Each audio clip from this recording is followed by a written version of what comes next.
CFR Network, CFR Sports. It's been a while. I had to take a well-deserved break, and it's catch-up time. Catch-up time. I have been consuming the content, most definitely, and we got to do a recap. I'm going to do it potentially in 3 or 4 videos, but I've got to catch up on the events. And where we're starting first, as we can see, BKFC. Debut, Rachel Ostovich, Paige Van's Ants to not in mixed martial arts, obviously in bare knuckle fighting, bare knuckle boxing, I should say. And Rachel, very good. Not necessarily known for her stand-up, but this is a different sport now. And the first 2 rounds were very, very dominant. I will say that. Their criticism was that Paige was starting slow. I mean, she did come on, towards the end of her last bout, but too late. She came out. She did come out with a lot more sort of urgency of sorts, a lot more countering kind of thing. But Rachel looks smooth, man. She looked good, tight, landing some big blows, some big punches. The clinch game was real good. I was thoroughly entertained. It wasn't bloody and gory and stuff. I know people might like that. Me. Not necessarily. Sometimes it's cool to see that, but it was just good to see them compete. And there was a little bit of crimson rolling and stuff, but overall, very entertaining. I would give Paige the round 3, even though it was still competitive. But clearly the first 2 rounds went to no, I'd say first 2 rounds. 3rd round, yes, I would even give that to Rachel as well. It was the 4th, the 5th round, 100%. Paige turned it on, but you could only, in fairness, potentially give her 1 round. She was very upset, it would seem.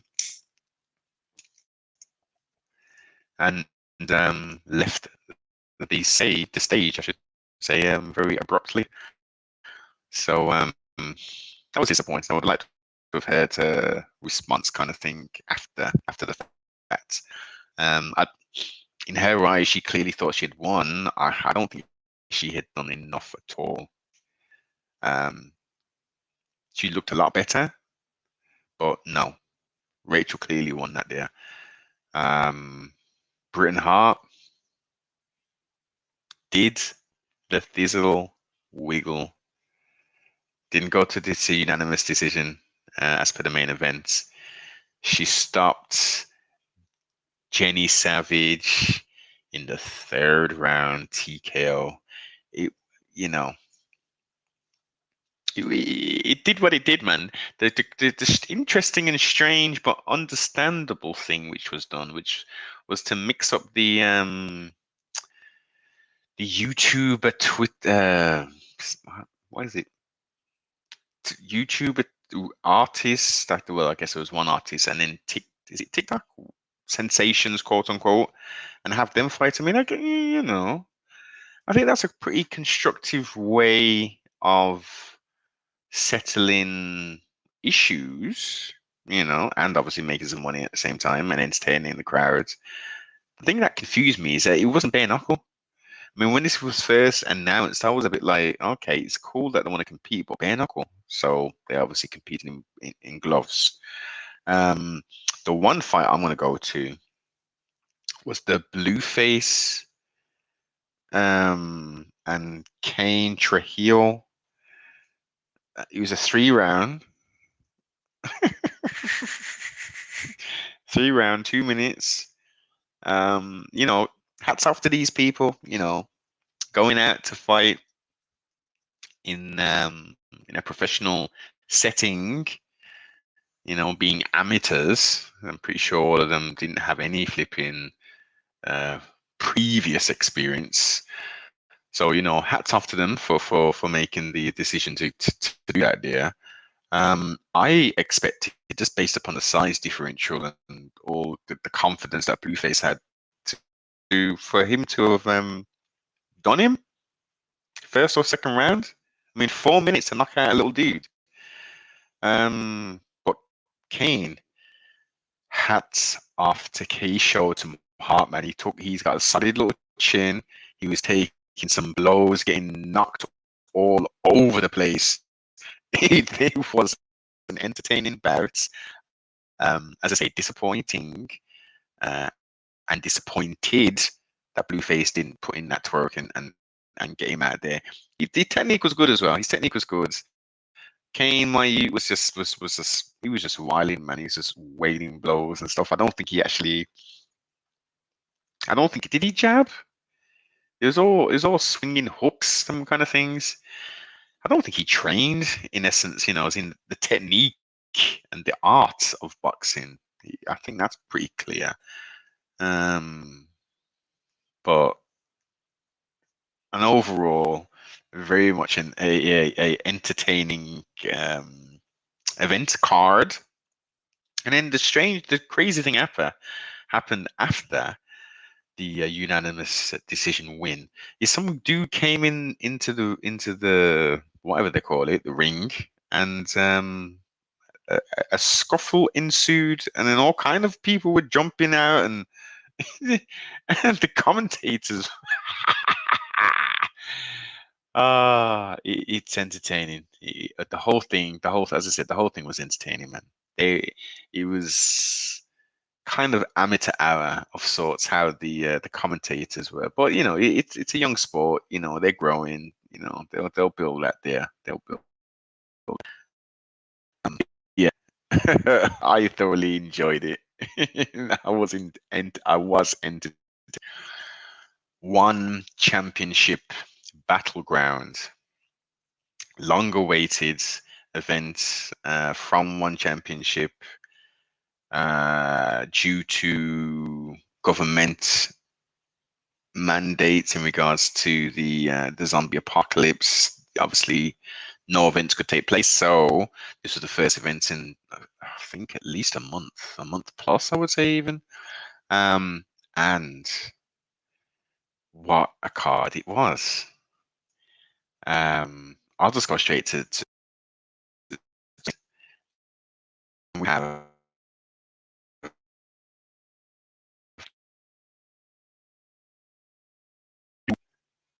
strawweight Muay Thai world champion in Chai, I think it was. Again, forgive me.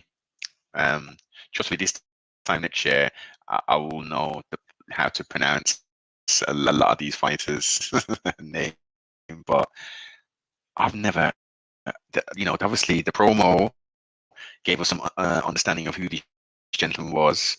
Sam A, who was very confident and was like, "This guy, she doesn't deserve to be in the ring with me," kind of thing. It was just totally one-sided. Total one-sided. I don't know. Sometimes it's just not the fighter's day. Sometimes stuff's just not working. He just didn't look like the usual Samé. Nothing was really flowing. He was trying. It wasn't through lack of trying, but Pacha Proud. Getting messed up with it already. This is the Pro the champ. Yeah, the new champ was walking him down, dominant, efficient. I need to try and find some of his historical fights. and how quickly they turn them the Muay Thai fighters fight. Trustworthy, we're going to see him very, very soon. I'm keen for a rematch personally. I would like to see a rematch of that, a part two, just to see if it was a quote unquote fluke or not. That's if he can continue and pull off the same kind of a performance he just did, we've got we've got a champion for a bit. We have catchweight. Ooh, Ong Long Sang, Leonardo. I expected that to be a lot more competitive. Ong Long Sang did his thing. Stunned him, man. Whoa. It was quick. Got his confidence back. Congratulations. Yeah. I didn't expect that. Did not expect that at all. Ritu Poga, dominant performance in the atomweight division. She took that loss, and it's questionable. I mean, he can only leave in the judge's hands, unfortunately, if you don't get unless you get submission or a stoppage. So sometimes they just don't see it. I don't think she actually lost that other fight as well. Her last outing, she bounced back and was very, very, very, very dominant.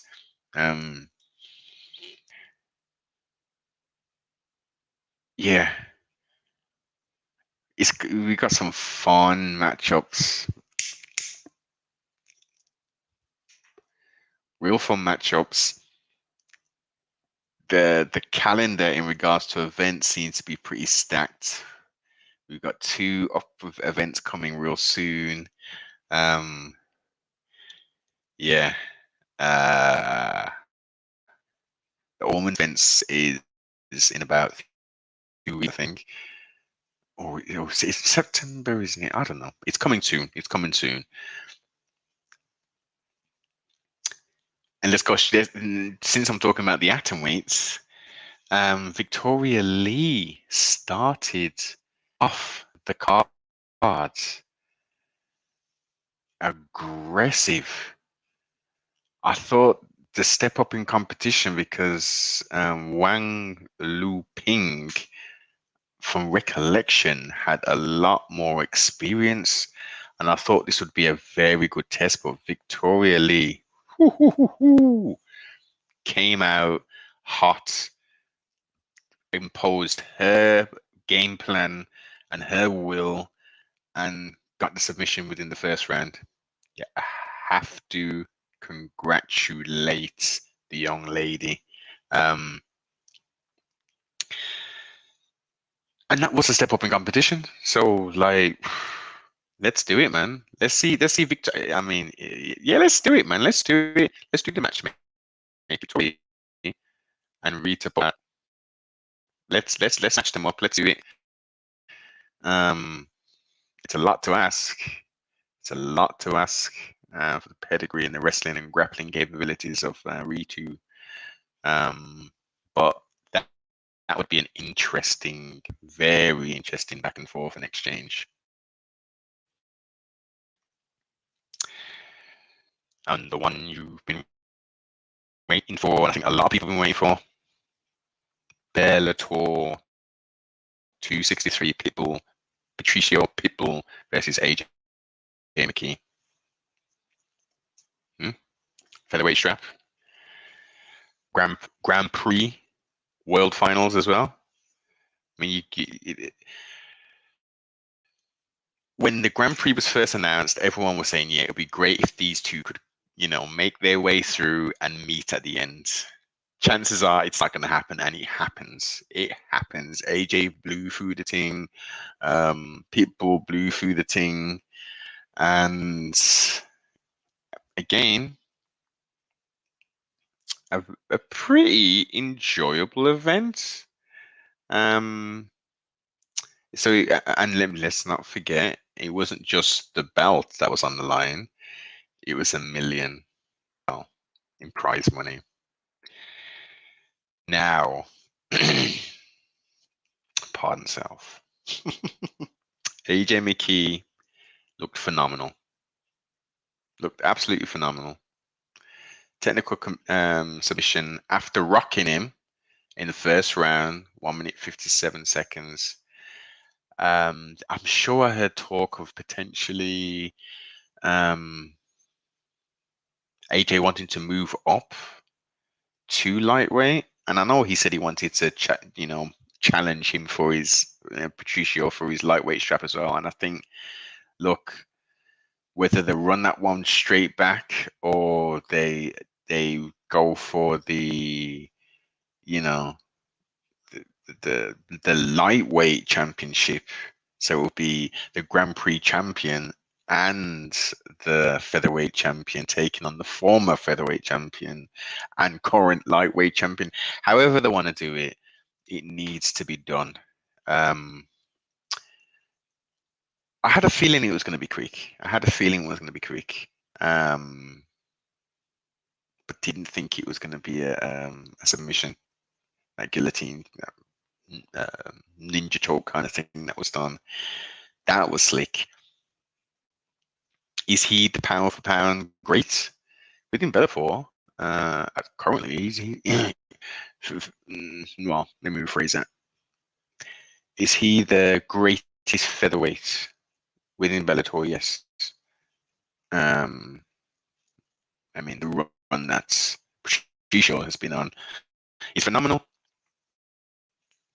He will be cemented in history. His legacy will go down.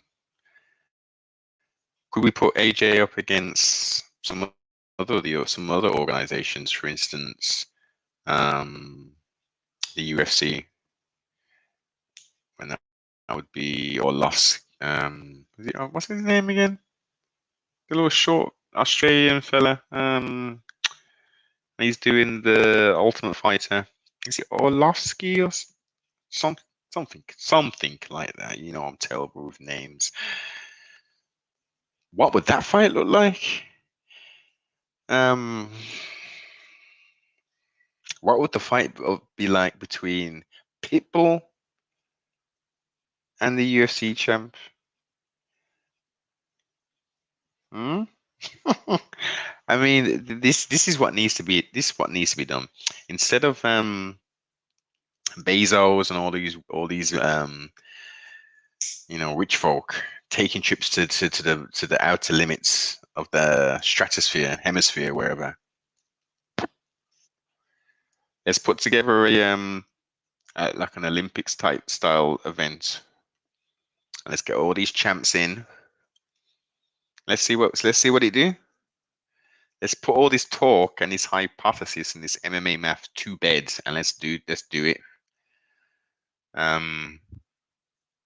Mads Bernal defeated Emmanuel Sanchez.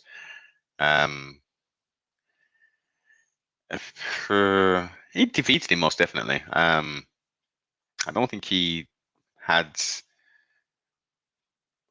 all rounds though. I think you could give Sanchez the first round easily on that. But he showed his skill. He definitely showed his skill. Usman Nurmagomedov. First round TKO. That was nice. 3 minutes and 30 seconds into the first round. The Islam Magomedov bet premise split decision defeat. What were the judges looking at? That's what I want to know. Who was the busiest person? Who landed the most strikes? No, not even landed the most strikes. Who was threatening threatening submissions? He was actually trying to win. It was Brett Primus off his back constantly going for Kimuras, constantly throwing something up, and Islam was constantly defending. To me, Brett Primus won at least 2 of those rounds, and he should have won that. Unfortunately, when he goes to the decision and to the judges, that's what unfortunately happens. And when you got these crazy judges, I don't know what. It's very strange. It's very strange. I don't know what they're looking at sometimes. Maybe something needs to be done about the judging. Whether they're isolated in another room somewhere, maybe them being like cage side isn't a good thing. Maybe they should be in a room somewhere else with access to all of the camera angles. Just maybe the sound of what's going on, not the crowd and nothing like that. Just and seeing everything. I think you'd get better judging going on, because I think a lot of stuff gets swayed by the crowd, if there is a crowd, and then by what the coaches are saying and stuff. It's a strange one. I definitely disagree with that. Definitely disagree with that. That decision. Actually run that back personally. Run it back. And let's see if it goes to the decision, or if someone can actually get the finish, work for the finish.